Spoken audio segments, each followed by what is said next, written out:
وَلِلَّهِ الْأَسْمَاءُ الْحُسْنَى فَادْعُوهُ بِهَا، اور اللہ کے نام بڑے پیارے ہیں، پس اس کو اس ناموں سے پکارو۔ یا رزاق ارزقنی،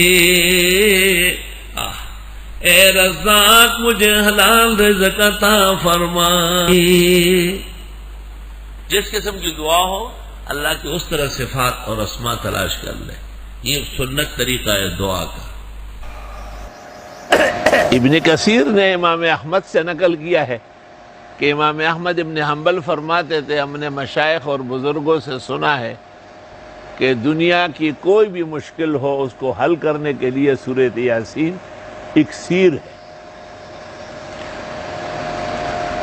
سورۃ یاسین کے وظائف بھی ہے، سورۃ یاسین کے اوقات بھی ہے، سورۃ یاسین کے خیرات و صدقات بھی ہے، لیکن جو ہم عاجز اور مسکین کا طریقہ ہے وہ آسان ہے۔ لکھی ہوئی دعا یا مراد کاغذ پر پہلے پڑھ لے، پھر سورۃ یاسین شروع کرے، ہر مبین پر رک کے آپ وہ دعا پڑھے، پھر پیچھے پلٹ کے، پھر دوسرے مبین پر اس طرح، پھر پیچھے پلٹ کے، پھر تیسرے چوتھے۔ سورت کے اندر 7 مبین ہے اور آخر میں بھی دعا ہے تو 9 مرتبہ دعا ہو جائے گی۔ تجربہ ہے کہ چند دنوں کے اندر، 9 دن کے اندر اندر ہی بہت ہی مشکل اللہ آسان کر دیتا ہے۔ اور سورۃ یاسین کی مقدار بڑھاؤ، بادشاہت اور سلطنت آپ کے سامنے جھکے گی۔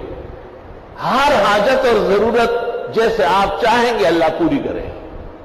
سورہ یاسین پڑھاؤ، 1 دفعہ پڑھتے ہو 2 پڑھو، 2 دفعہ پڑھتے ہو 3 پڑھو۔ حافظ کے لیے اور یاد والے کے لیے کیا مشکل ہے؟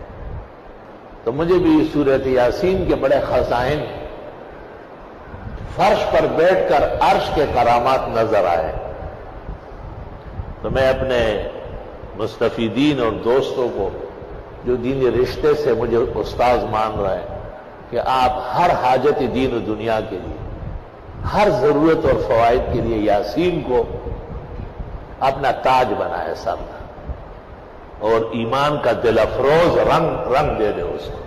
یا سبحان اللہ، مرحبا، اہلا و سہلا، علی الراس والعین۔ حجت نہیں ہے۔ نبی کا خواب وہی ہے، بخاری میں ہے روئے الانبیاء وحی، لیکن خواب تسلی ہے، بشارت ہے۔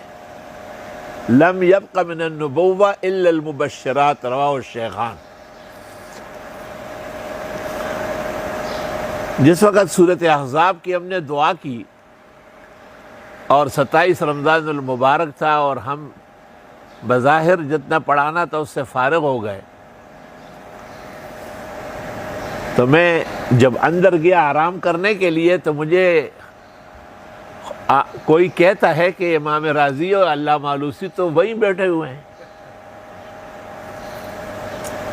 تو میں سمجھ گیا، میں نے کہا ٹھیک ہے۔ میں واپس فوراً یہاں آیا، تھوڑی دیر بیٹھا، سورہ فاتحہ اور سورہ اخلاص پڑھی اور دونوں بزرگوں کو بخشا اور میں نے معافی مانگی۔ میں نے کہا طبیعت بہت ناساز رہتی ہے، وقت بھی تقریباً ختم ہے، رمضان کے اواخر ہے، تو میں وعدہ کرتا ہوں کہ انشاءاللہ آپ بھی دعا فرمائیں کہ میں سورہ سبا فاطر تا آخر قرآن پورا کر کے، ایسا درس نہیں ہے، شان و شوکت والا درس ہے۔ عجیب بات ہے کہ یہ تفسیر کبیر ہے اور یہ روح المعانی ہے، تو مجھے کوئی کہتا ہے آپ تو دعا کر کے اٹھ کے چلے گئے اور امام راضی اور امام علامہ آلوسی دونوں وہی آپ کے درس کے ساتھ بیٹھے ہوئے ہیں۔ میں فوراً خواب ہی میں سمجھ گیا کہ کام رہ گیا ہے، اور سورۃ سبا اور فاطر تا آخر قرآن۔ اللہ پاک کا لاکھ لاکھ شکر ہے، خواب کی صداقت ہے، سچائی ہے کہ پہلی سے صحت بھی بہت اعلیٰ و عرفہ ہے، بہت عمدہ ہے۔